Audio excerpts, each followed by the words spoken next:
दोस्तों 2 दिसंबर 2025 को अचानक हिंदुस्तान के तमाम एयरपोर्ट्स पर एक हंगामा शुरू हो गया जो आज तक जारी है। लोग ज़ोरों शोर से इंडियन एयरपोर्ट्स पर प्रोटेस्ट करने लगे। कुछ पैसेंजर्स तो इतने वायलेंट हो गए कि उन्होंने एयरपोर्ट स्टाफ और एयरलाइन वर्कर्स के साथ हाथापाई और गाली गलौज करना शुरू कर दी। पिछले कुछ दिनों से इंडिया के तमाम एयरपोर्ट्स पर कुछ ऐसे हालात हैं जिनको देखकर आप यही कहेंगे कि ये एयरपोर्ट कम और बस स्टॉप ज़्यादा लग रहे हैं। पूरे इंडिया में डोमेस्टिक और इंटरनेशनल फ्लाइट्स कैंसिल हो रही हैं, जबकि लोग सारी सारी रात एयरपोर्ट्स पर जगह जगह लेटे और सोते नजर आ रहे हैं।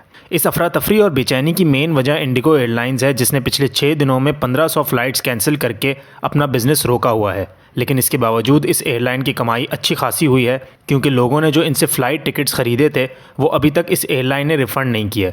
इस वजह से इंडियन पैसेंजर्स एयरपोर्ट्स पर इंडिगो एयरलाइन के खिलाफ ज़बरदस्त प्रोटेस्ट कर रहे हैं। Indigo airlines Indian aviation market में 65% मार्केट को कंट्रोल करती है। इस एयरलाइन की सर्विस पिछले 10 सालों में इंडिया में नंबर 1 रही है। इसके ओनर्स ने एयरलाइन को इंटरनेशनल स्टैंडर्ड पर अपग्रेड करके इंडियन एविएशन सेक्टर में दूसरी तमाम एयरलाइंस की मार्केट भी कैप्चर कर ली है, जिससे हुआ ये कि इंडिया में स्मॉल स्केल एयरलाइंस का कारोबार काफ़ी हद तक ख़त्म हो गया है। अब इंडियन एविएशन सेक्टर में 95% शेयर सिर्फ 2 कंपनीज़ का है। एक एयर इंडिया जो 30% शेयर होल्ड करती है और दूसरी इंडिगो एयरलाइंस जिसे करोड़ों इंडियंस इस्तेमाल करते हैं।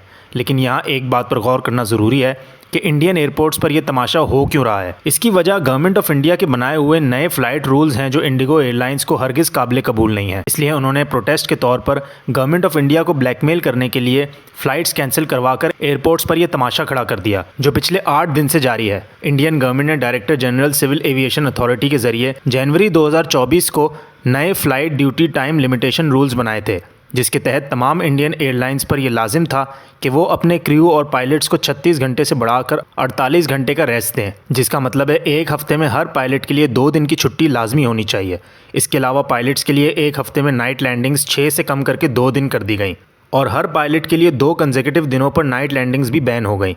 इन तमाम तब्दीलियों के बायस हुआ ये कि तमाम एयरलाइंस को अपना क्रू और स्टाफ बढ़ाना पड़ा, यानी नए लोग हायर करने पड़े ताकि फ़्लाइट आवर्स नए पायलट्स में डिस्ट्रीब्यूट किए जा सकें। ये काम छोटी एयरलाइंस ने आसानी से कर लिया क्योंकि उनका फ्लीट साइज़ छोटा था, लेकिन इंडिगो के लिए ये काम आसान नहीं था। वो इसलिए कि ये एक लो कॉस्ट एयरलाइन है, लेकिन इसको यूज़ लाखों लोग करते हैं। अब नया स्टाफ हायर होने की वजह से कंपनी का प्रॉफिट डिक्रीज़ हो जाता, जिससे कंपनी के ओनर्स के मुनाफे में कमी आती। इसलिए इंडिगो एयरलाइन इन रूल्स को मानना नहीं चाहती थी, क्योंकि उनका फ्लीट साइज़ 2300 जहाज़ों पर मुश्तमिल है और नया क्रू तमाम जहाज़ों के लिए हायर करना पड़ता, जिससे कंपनी के बैंकरप्ट होने के चांसेस बहुत ज़्यादा हो जाते। इंडियन कंपनी की मोनोपोली या यूं कहें एयर इंडिया के साथ मिलकर इनकी डुओपोली ने इन दोनों कंपनीज़ को एविएशन सेक्टर में इतना इन्फ्लुएंशियल और ताकतवर बना दिया है कि ये जब चाहें और जैसे चाहें गवर्नमेंट डिसीजंस को चेंज या ओवरटर्न करवा सकते हैं।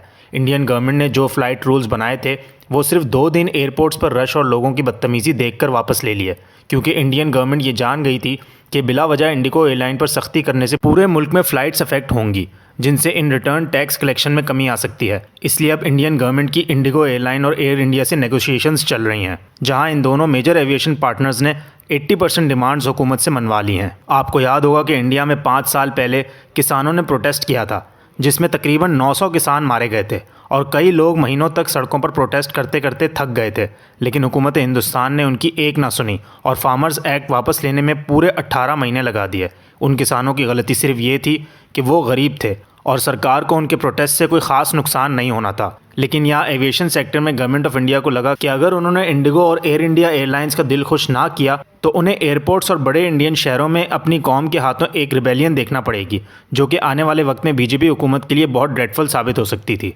इंडियन बिजनेस टाइकून्स और बिलियनर्स गवर्नमेंट को इलेक्शन जीतने में बहुत मदद फराहम करते हैं, क्योंकि यही लोग इलेक्शन कैंपेन को फंड करते हैं। इन्हीं लोगों ने इंडिया के बड़े बिजनेस सेक्टर्स में अपने पंजे गाड़े हुए हैं, जहां ये तमाम छोटे कॉम्पिटिटर्स को आहिस्ता आहिस्ता मार्केट से निकाल रहे हैं। चाहे वो टेलीकॉम सेक्टर हो या शुगर सीमेंट इंडस्ट्री, हर जगह बिलियनर टाइकून्स का कब्जा हो गया है। इससे होता यह है कि बिजनेस पार्टनर्स गवर्नमेंट ऑफिशियल्स को भी वक्तन फ़वक्तन पैसे दे देकर अपनी तरफ कर लेते हैं और इनसे अपनी मर्जी के रूल्स बनवाकर इम्प्लीमेंट भी करवा लेते हैं। अब मार्केट में चूंकि 1 या 2 ही कॉम्पिटिटर्स हैं, तो आवाम के पास भी कोई थर्ड ऑप्शन नहीं होता कि अगर उन कॉम्पिटिटर्स से वो सेटिस्फाई ना हो, जैसे इंडिगो एयरलाइन का मसला अभी चल रहा है, तो वो कोई और एयरलाइन या पार्टी को अप्रोच करें। इस सिलसिले में लोगों का प्रोटेस्ट, चीखना चिल्लाना या इन बिजनेस टाइकून्स को बुरा भला कहना कोई मायने नहीं रखता, क्योंकि आवाम इनके सामने लाचार होती है। इंडिगो एयरलाइंस ने पिछले 6 दिनों में ये करके दिखा दिया। इन्होंने ना सिर्फ गवर्नमेंट से अपने मुतालबात तस्लीम करवा लिए, बल्कि इंडियन गवर्नमेंट को खूब प्रेशराइज भी कर दिया कि वो फ़्लाइट रूल्स वापस ले लें। और रह गई बात इंडियन अवाम की, जो पिछले 6 दिन से एयरपोर्ट्स पर परेशान हो रहे हैं, उनकी किसी ने एक ना सुनी। बजाय इसके कि सबसे ज़्यादा कैपिटल इन्वेस्टमेंट एयरलाइन टिकट्स में इन मासूम लोगों ने ही की हुई थी। 1 दिसंबर से अब तक सिर्फ अंदरूनी भारत ट्रैवल करने के लिए जो टिकट्स बिके थे वो नॉर्मल प्राइस से 4 गुना ज़्यादा हो गए हैं। मतलब अगर कोई मुंबई से दिल्ली एयर ट्रैवल करने के लिए 15,000 का टिकट पहले खरीदता था तो अब वो उसके 60,000 रुपये दे रहा है। लेकिन उसके बावजूद इंडिगो कंपनी उनकी फ़्लाइट्स कैंसिल करके आवाम को ये एहसास दिला रही है कि आपकी आवाज़ की कोई हैसियत नहीं है। इससे एक और मेजर मसला ये भी हुआ कि छोटे ताजिर जो अपने बिजनेस ट्रिप्स के लिए दूसरे शहरों में जा रहे थे, उनके कारोबारी मामलात भी शटर हो गए। किसी भी कमर्शियल सेक्टर में अगर किसी कंपनी की मोनोपोली बन जाए तो उसका बड़ा गहरा नुकसान होता है और इसका खमियाजा आवाम भुगतती है। ये इंडिया में आजकल बहुत से सेक्टर्स में हो रहा है, जो कि आने वाले वक्त में बहुत ख़तरनाक भी साबित हो सकता है।